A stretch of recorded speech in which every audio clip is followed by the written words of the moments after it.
Greetings and salutations, everyone, and welcome to the first top 10 video in a year. But I'm serious, I've always wanted to do a top 10 list because, this is actually one of my favorite series to do. Not only is it very easy to just count down, what logos that you have on this list, it's a very therapeutic session for me to do this because it's something that I always have in my mind for a while, and I just want to talk about it to my audience and stuff like that. So this series is always going to go on, and I'm definitely going to make more top 10 videos. I'm never going to forget about this. But anyways, I just couldn't find a good topic to talk to y'all about until I had a few suggestions, and basically forum on the COG wiki. Basically they were talking about the wasted logos, and those are logos that were used for a little bit, and then they just decided to discard it in favor of something that will work better. Albeit the logos that I'm going to put on this list are the logos that I thought were really cool and something that they really should have used for basically another year or 2 more years and stuff like that. Basically a full, an average or full lifespan of a logo.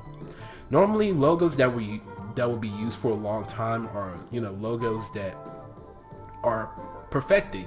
They are iconic, like the Warner Brothers shield that has gone through many variations throughout the whole 80 years, 90 years.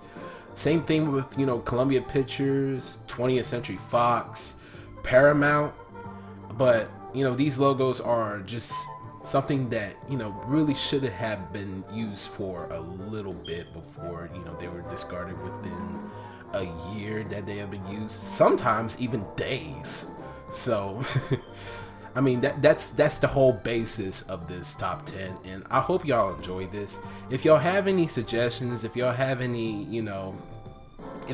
wasted logos that y'all had in your mind, do what y'all usually do, comment in the comment section below, and just and if y'all want to see more top 10s, subscribe. So now that we've got that out of the way, let's start our top 10 wasted logos.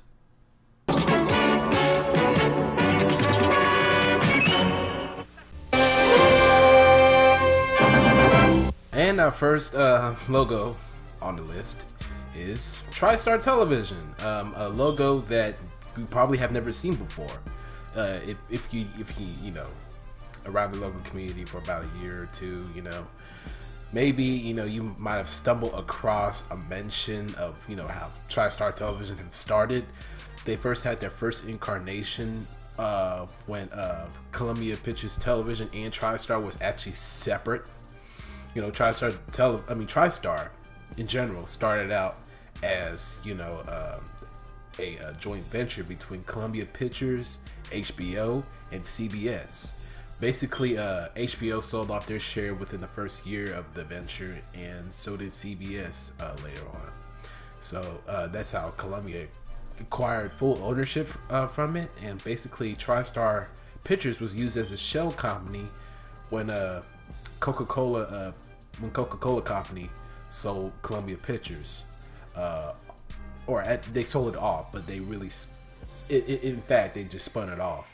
But if you look, then you'll see that TriStar Pictures has evolved into the new Columbia Pictures. It's kind of a weird thing that I can't discuss in this video.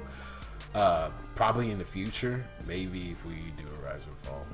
But anyways, so the first incarnation of TriStar Television folded into Columbia Pictures Television when Columbia Pictures Entertainment arose from the ashes of the TriStar venture.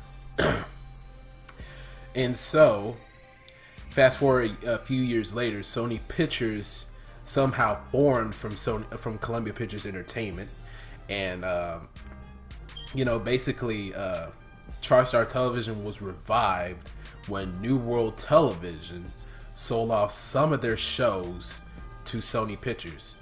Basically, the reason why New World did that was so they could acquire more stations. Basically, they found more value in actual television broadcasting, and that's how they forged a deal with Fox. Whenever CBS lost the deal for the NFL, it was a real big fiasco that happened back then in the early '90s. That is another discussion for another time. So TriStar Television formed, well, the second incarnation formed right after that. So basically, you would see this logo on Get a Life, a few other shows that that basically popped around that nobody really knows about. But Get a Life pops into mind because that show was created by David Merkin, who later became the showrunner for The Simpsons, and his season basically was one of the most defining seasons of that show. Now, take it or leave it, that's why you don't see this logo for a little bit, especially with Sony Pictures Television's plastering habits. And this logo was used for only probably 10 months before it was replaced by the TriStar television logo that most people are familiar with when they were around in the 90s and they saw it at the end of Mad About You or The Nanny. It's basically like a mural, like Columbia Pictures Television, and it was well painted. Basically, that logo debuted before the actual theatrical logo debuted, and I found that kind of weird. But once you look at it, you see that it's a still painting. You're like, oh, okay, so it really doesn't make a difference. So overall, it's a really cool logo. I really like the animation of the TriStar logo at the time, like drawing with those little lines. It actually looks pretty cool, and it wouldn't strike me as a placeholder logo at all. It would strike me as a logo that will be used for years to come. That's why this logo is on this list. It just looks really cool, and it fits the bill.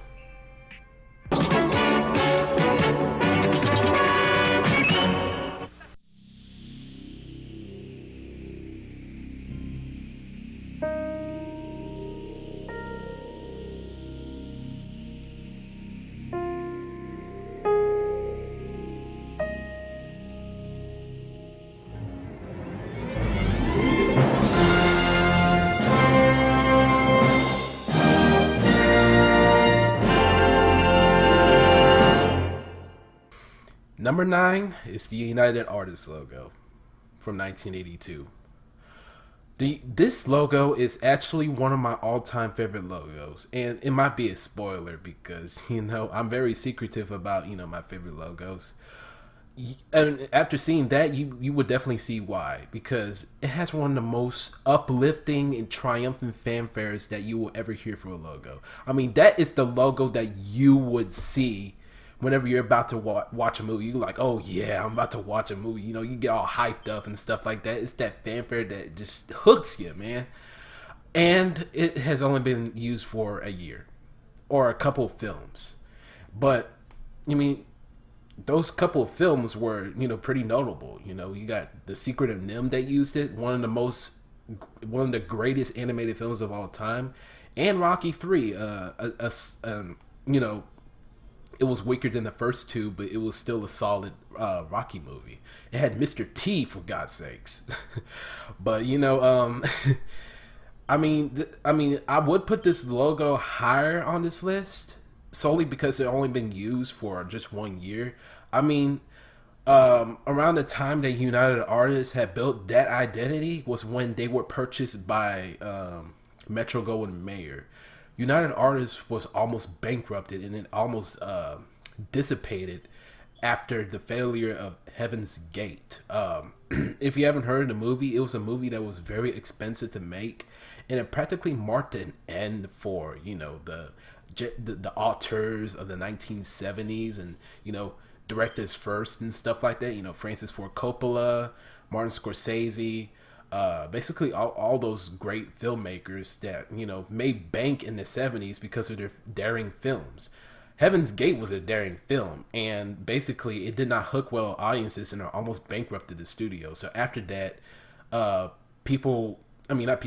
movie studios were kind of hesitant on to rely on certain directors of that caliber, except for Steven Spielberg, because Steven Spielberg was, the dollar signs of, you get the idea. He was a box office draw. So yeah, that's why that, United Artists really didn't use that logo that much, was because of that, MGM and UA, merging together. And the logo that was used the following year was the MGM UA Entertainment Company logo. It had been seen on the front of various United Artists films like War Games, Red Dawn, all those films, and the Pink Panther series. And James Bond. I couldn't forget about James Bond. So yeah, the 1982 logo hadn't been used after that. But the reason why I'm not going to put this logo higher on this list is due to the fact that it was used as a chief means of plastering older United Artists logos. So the logo was actually used for, to update their own catalog aside from MGM. So that's your reason. It was used until 1987. That's when United Artists made their own logo separate from, MGM, because, in 1986, Metro-Goldwyn-Mayer United Artists was purchased by Ted Turner. And Ted Turner basically eyed the library as, the basis for, his purchase. He wanted to show films on TBS, and it also established the basis for the launch of the Turner Network Television cable channel. So that's your basic reason why you saw United Artists separate, because he actually bought Metro-Goldwyn-Mayer only, and Kirk Kerkorian, the owner of MGM UA, kept United Artists. However, the reason why it was used until 1987 was because, Ted Turner purchased MGM from Kerkorian, but Kerkorian kept United Artists. That was in 1986. So, here's another confusing little story for you. When Ted Turner couldn't afford to keep MGM, he sold it back to Kerkorian, but he kept the library. So, and that's how you can also explain why MGM UA Communications was established.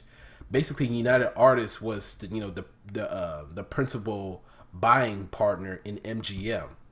So you can argue to this very day that United Artists is the modern day MGM.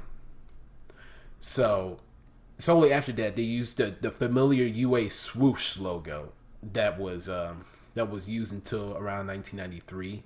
Then it got replaced by some crappy ass United Artists logo that looked more like a Columbia TriStar logo than anything else.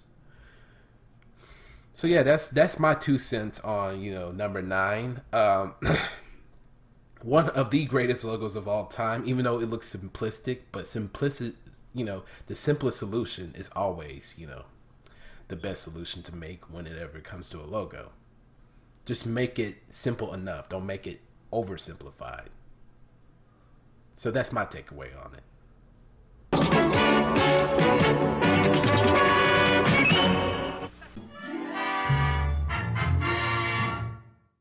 And number 8 is the 1968 Paramount Television logo. I'm going to go ahead and get this over with right quick because, we need to pad out time because I really over-explained that United Artists logo because, I nerded out for a little bit. But I'm going to go ahead and get this over with. Basically, Gulf and Western purchased a company called Desilu Productions. It was established in 1952 by Desi Arnaz and Lucille Ball. Lucille Ball is the star of I Love Lucy, and, that's how you can, get your little connection to it. But anyways, when Desilu was purchased by Paramount, that's what Gulf and Western basically was. It was Paramount. So when Paramount purchased, Desilu, Paramount decided to rename Desilu into Paramount Television, and basically they made haste and decided to use like a little placeholder logo, and it looks fine in my opinion. The only problem was that the end product was kind of rushed. You can tell because when the rising circle completes, you can see Paramount in the script.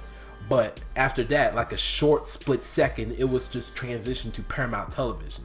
You know, technology really wasn't, you know, advanced around that time, so they had to make do with what they had. But regardless, you know, they could at least used it until at least 1975, because after that the rising circle logo, they used like a little bumper sticker looking logo. You know, in my opinion, I think it's kind of clever because Go From Western basically made bumper stickers.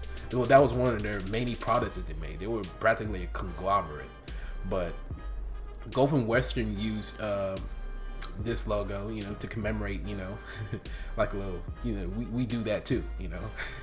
So yeah, I think it's pretty clever. But anyways, I mean, this logo actually had animation other than, you know, the next two logos that were used for Paramount Television.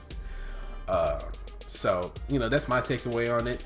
It's a solid animated logo, even though it kind of has a clumsy looking edit, you know. So, you know, let's move on to number 7.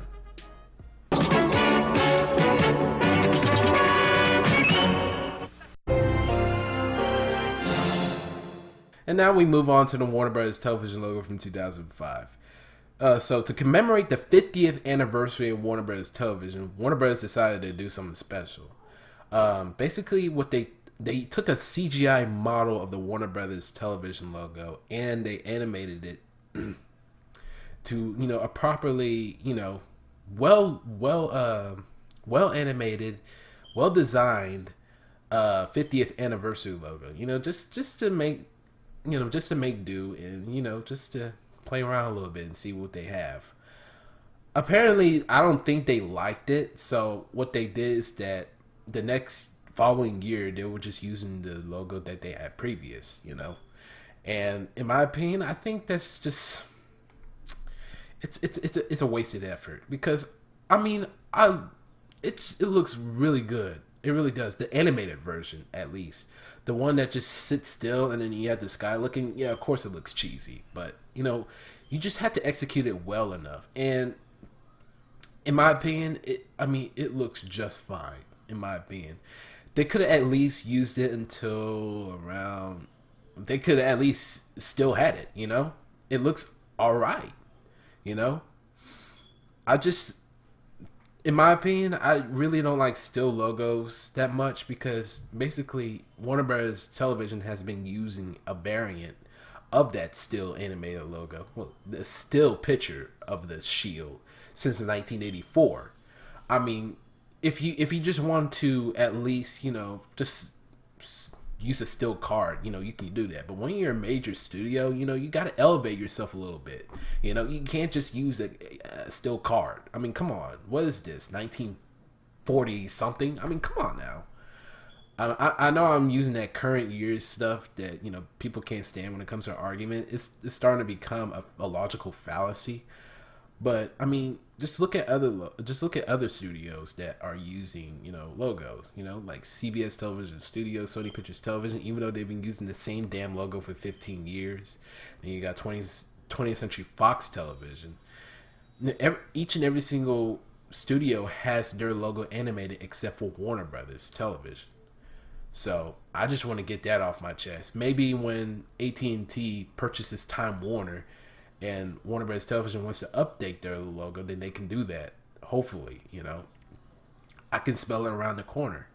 You know, the 50th anniversary logo has obviously been used for a year. I mean, come on, but they could at least modify that logo in order to at least, you know, make another logo. I mean, we got a new Warner Bros. Television logo, and in my opinion, it looks rushed. So, I mean, and it looks like they use elements of the 50th anniversary logo in order to, you know, in order to make the new logo, you know? So they could at least kept it. I mean, that's just my opinion. And, you know, and that's why it certainly is a wasted logo.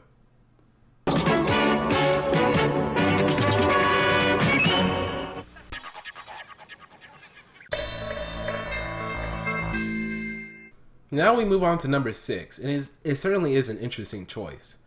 Um, TBS and TNT, they both debuted new logos in around 2016, 2015, give or take. I think TBS debuted their new logo in 2015, and TNT debuted their new logo in 2016. It was very late 2015 and then early 2016 when TNT unveiled their new logo, which combined elements of their previous logo and the logo after that. I mean, before that, excuse me. And yeah, I mean, it does have effort. However, if you look on E Nun's channel, I'm gonna give him a quick shout out because he's a really cool guy. I think you should check out his channels. They're basically variants of their on-demand logos, which are going to go away soon. But I still think I still think they're pretty solid efforts. Except there's one thing that really grinds my gears a little bit. When these logos debuted, Turner Broadcasting announced that they were going to merge TBS Productions and TNT Productions into a new house called Studio T. I thought it was a good idea, but what was the point of making a TBS Productions logo and a TNT Productions logo? Both are animated pretty well. In order to just wait for Studio T to roll out. I mean, come on now. I mean, I don't think that it's bothersome, but it just really irks me. And that's going to be another issue that's going to pop up later in this video concerning another logo.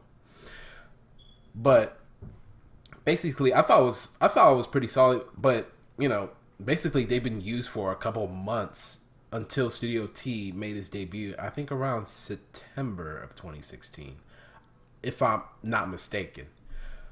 So basically, that's just my 2 cents. I mean, they're number 6 because, they've only been used for a short while, and then all of a sudden, Turner Broadcasting just want to be like, hey, we got Studio T up in the house, which makes sense. It makes perfect sense. But why didn't they do that sooner? Like, seriously, they could have done that way back in 2010, 2009. Hell, they could have done that back in the 1990s. Turner Entertainment, they could have used that logo. I mean, come on now. Man, why? I mean, I know they have Cartoon Network Studios, but Cartoon Network is its own thing. So, there you go. Anyway, let's move on to number 5.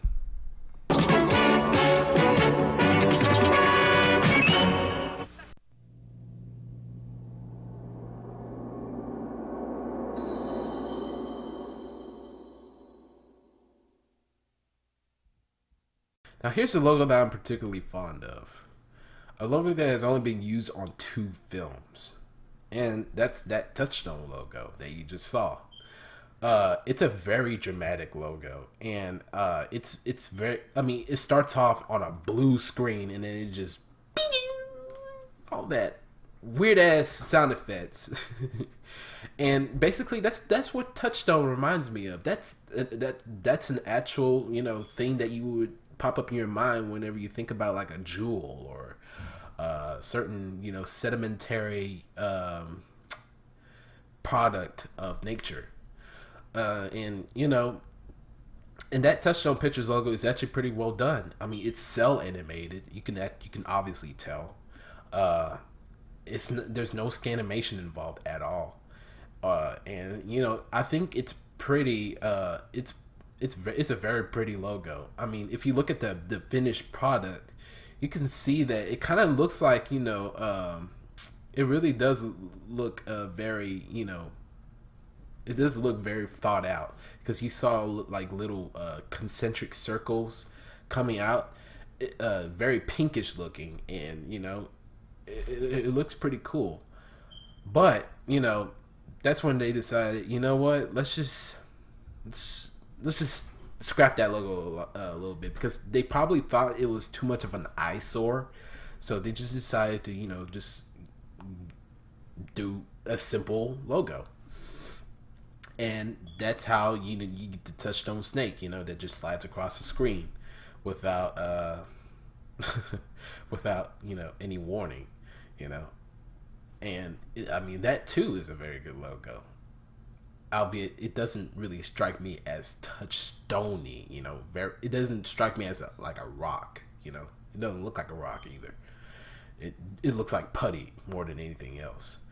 So that's my takeaway on that logo. It's a very cool logo, very cool, but it's only been used on 2 films, and that's how you make a wasted logo.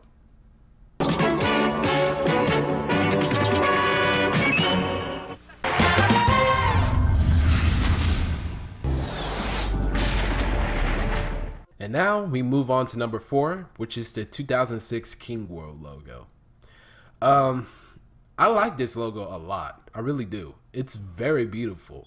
That CGI King World logo just sells me. It really does. And I love this. I love how the clouds are animated too. Kind of reminds me of the 1985 Warner Home Video logo. Albeit the clouds just look really poofy. It just comes to show that we've come a long way when it comes to technology. But it had only been used for a couple of months. It really has, like, seriously. And even then, the logo that came before that, previously, that logo was still being used. Like, even when that logo debuted, I'm like, why?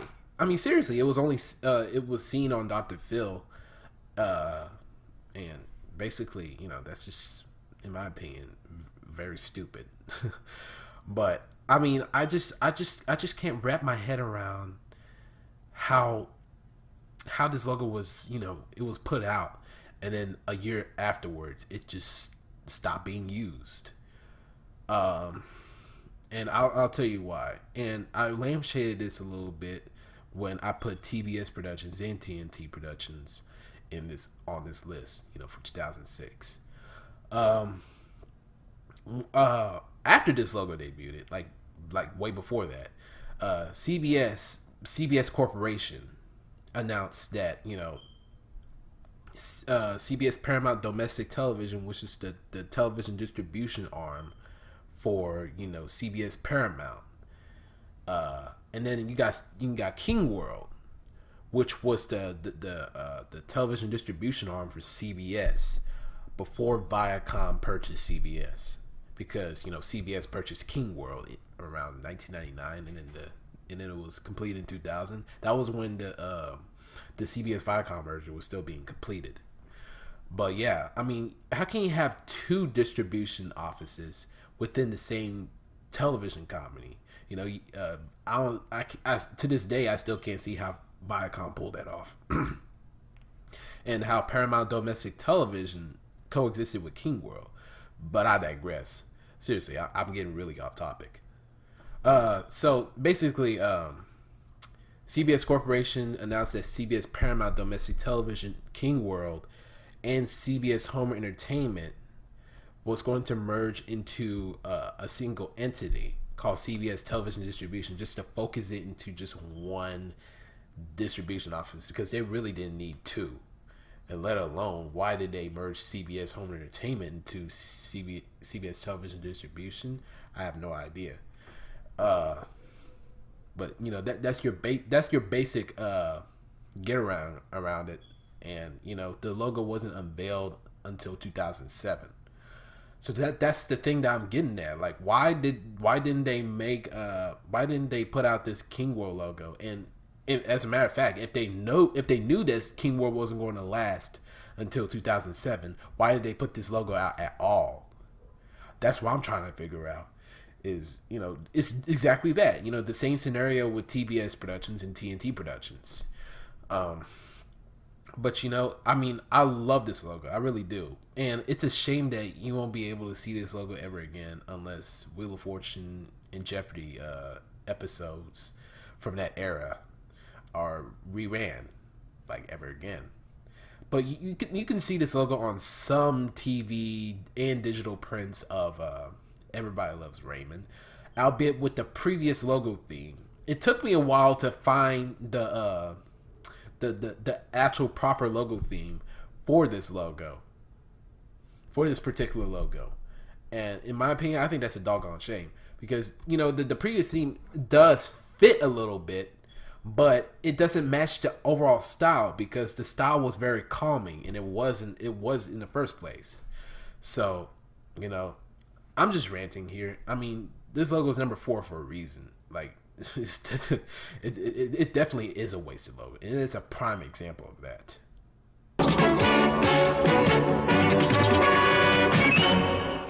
Viacom. Yeah, you heard me right. Viacom. You're like, why, Steven? I mean, all their logos were utilized very well. You know, you got the pinball, you got the V of Doom. The V of Happiness doesn't count because that's a still logo. You know how I feel about still logos. The V of Steel. You basically have the Wigga Wigga logo, and then the robot Wigga Wigga. You know, the glass Viacom logo. So yeah, all their logos were utilized very well, except for a few. However, there's this one logo that was seen on the beginning of a sales pitch for Hawaii Five-0. And I felt like, why in the hell didn't use that logo? Why? Just why? Take a look.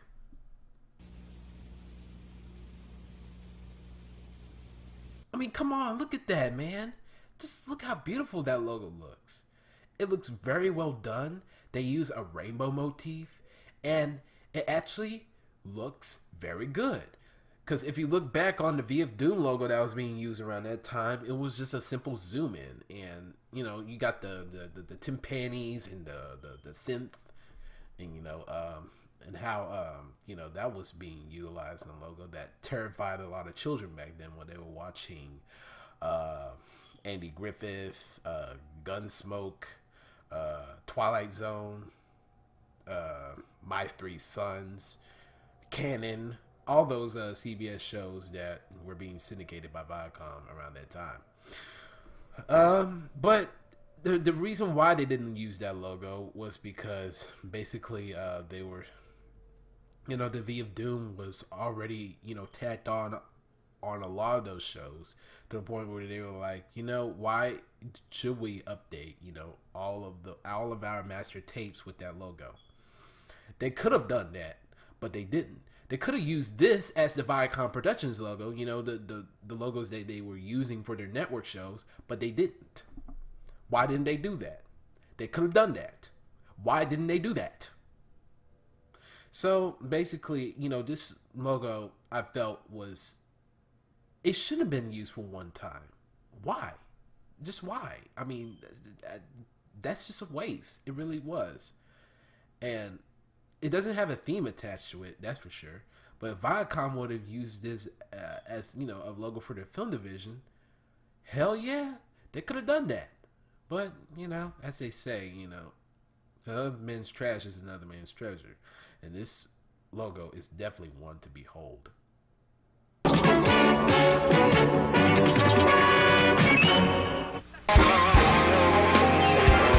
You never thought I'd put this at number 2, huh? Well, I did. Yeah, this Universal logo is actually a placeholder logo. In my opinion, it looks just fine. They could have used this logo for at least a couple of years, till 2013 or something like that, you know. But this logo was only used as a placeholder for a few days, and basically the shows that were broadcasted during that time had the Universal Media Studios logo at the end of their respective masters, except that when they were broadcast on NBC around October 2011, they used this logo. So when those shows were released on DVD, they utilized the Universal Media Studios logo. Universal Media Studios was the previous incarnation in Universal Television, in which, well, our Universal Television. Universal Media Studios, before that, was called NBC Universal Television. So, NBC Universal Television Studio, to get technical. But anyways, yeah. So yeah, they could at least use this logo for a little bit. I mean, it didn't look that bad, even though it does look a bit rushed. It looks perfectly fine. It really does. The reason why I put this at number 2 is because you won't ever see this logo ever again. This logo is gone. Absolutely gone. It's wiped. And basically, they threw this one in the trash. I mean, if you're not going to use the logo at all, don't use it at all. If you're going to use it for a few days, then damn. Because that's where logo myths come from, you know? People that have seen logos, you know, and they just see it, and then they think it, and then it just goes away. And then it all of a sudden it just mixes into their head, and then they started creating logo myths. That's why I create logo mysteries, you know?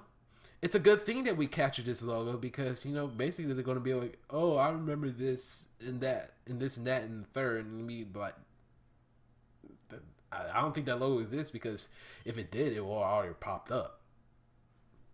So there you go. That's why logo mysteries exist. It's because of logos like this.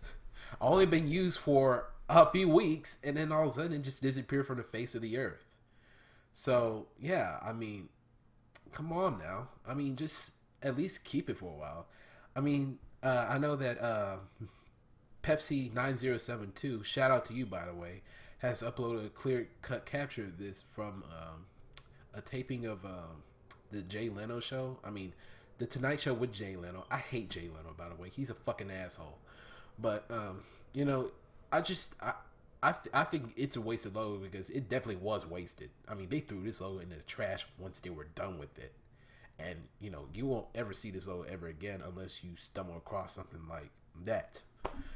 But, you know, we should move on to number one. And this one's a doozy. It really is. So, see you there.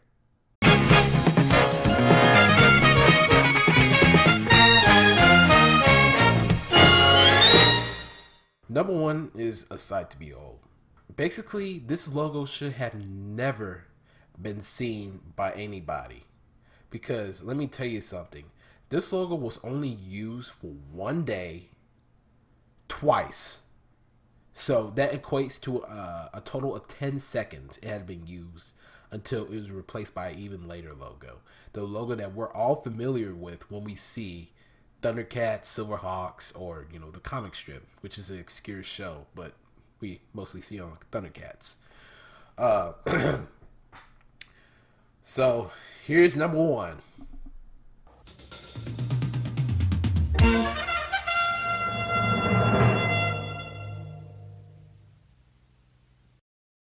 Isn't that a cool logo combo? I mean, good God.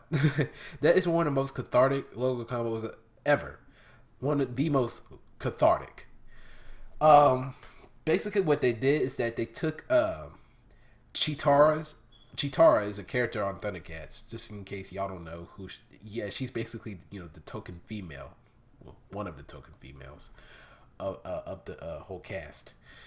And they took her Lenny motive, which is, you know, like a short theme, and, you know, they integrated it into the logo. And they also used like a jazzy drum break, and it just looks really cool. It really does. I love it. I really do.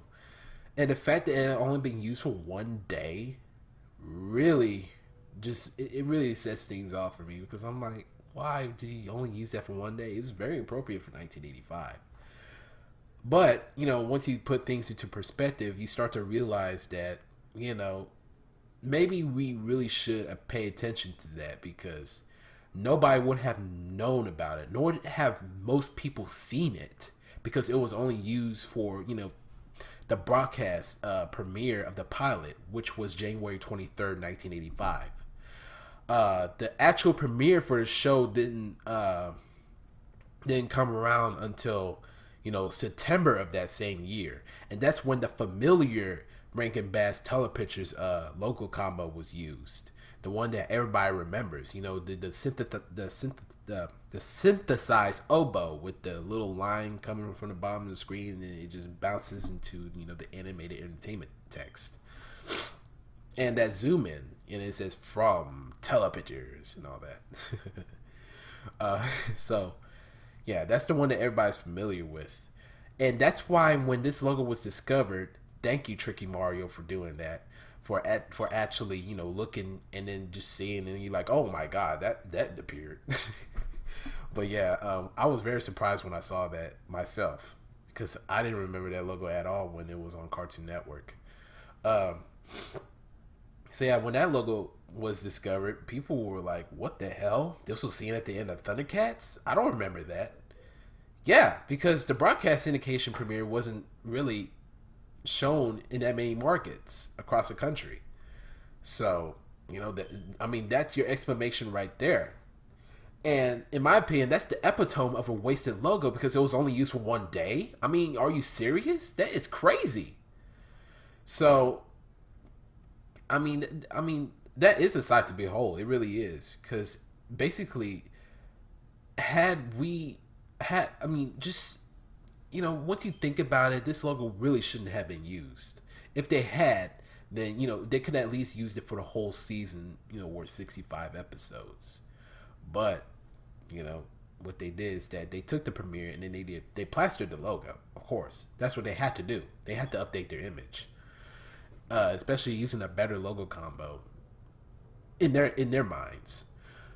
So, you just have to use your head whenever you see logos like this because you're like, okay, so Rankin Bass Telepictures, okay, and then what confuses everybody was that they use this on later prints of Thundercats. The PAL DVDs. PAL being international DVDs that are used in Europe and other parts of the country, other parts of the world. Excuse me. PAL DVDs of season 2, 3, 4 episode, like season 2, season 3, season 4 episodes use this. And they actually plastered the actual logo combo that was used. They even plastered the Lorimar Telepictures logo combo from the Rankin Bass Lorimar Telepictures logo combo. They even plastered that, which I thought was a crying shame. And why did they really reverse plaster everything like that? But thank God that they did because we never discovered this logo. And I think that that really does raise a lot of questions. Like, why did they do that? Why did they reverse plaster like that? It wasn't even appropriate either because they crossed over into the Lorimar era and they still reverse plastered that logo. I found that very weird. Probably international prints used that particular logo combo, and if they did, that's very weird. I don't know. I don't know how to explain it. I really don't. But that was the actual date that logo has been used, and basically it pretty much is a wasted logo. Both logos are really cool. I really like the synthesized oboe version where it just zooms into the Telepictures logo. I found that to be superior to the logo that I call the #1 wasted logo of all time. But I think it's just a very neat logo, and basically, I would have never expected for somebody to just throw away something like that.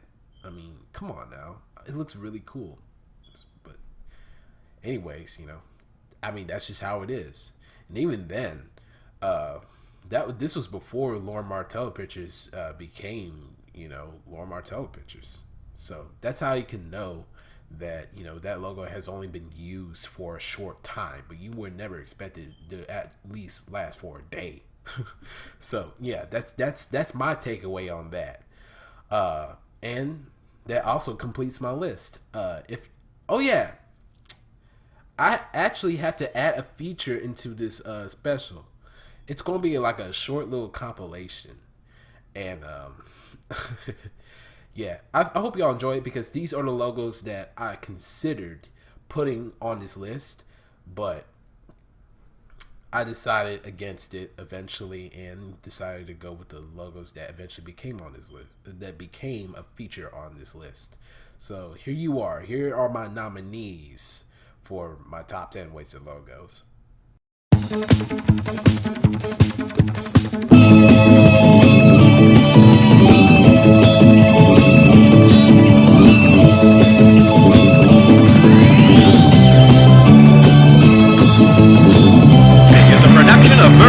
Enterprises.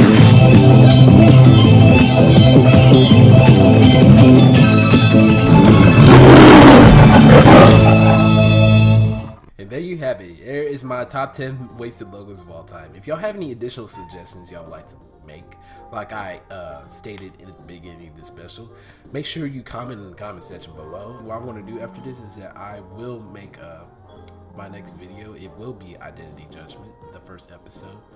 If y'all haven't watched the update video, basically, you know, it's a logo review show. Basically, I review logos, you know, and give them a rating, just like SC Media Corner, in which I will make more episodes of SC Media Corner. So, because I enjoy making them, I really do. And this is, I mean, it's been a month since I made a SCMediaWorks video, but just to keep in mind, you know, it might be the norm because I've been very busy in my personal life.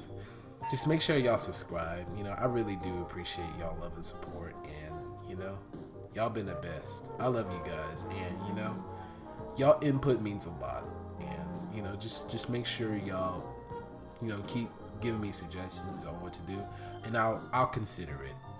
And you know, do what y'all do, and let me do what I do. I would love that. But anyways, y'all, thank y'all so much for watching this video. I really love you guys, and yeah. So from the SCMediaWorks Studios in Grand Prairie, Texas, hope to see y'all next time. Thank you so much. I love you guys, and God bless y'all. See y'all.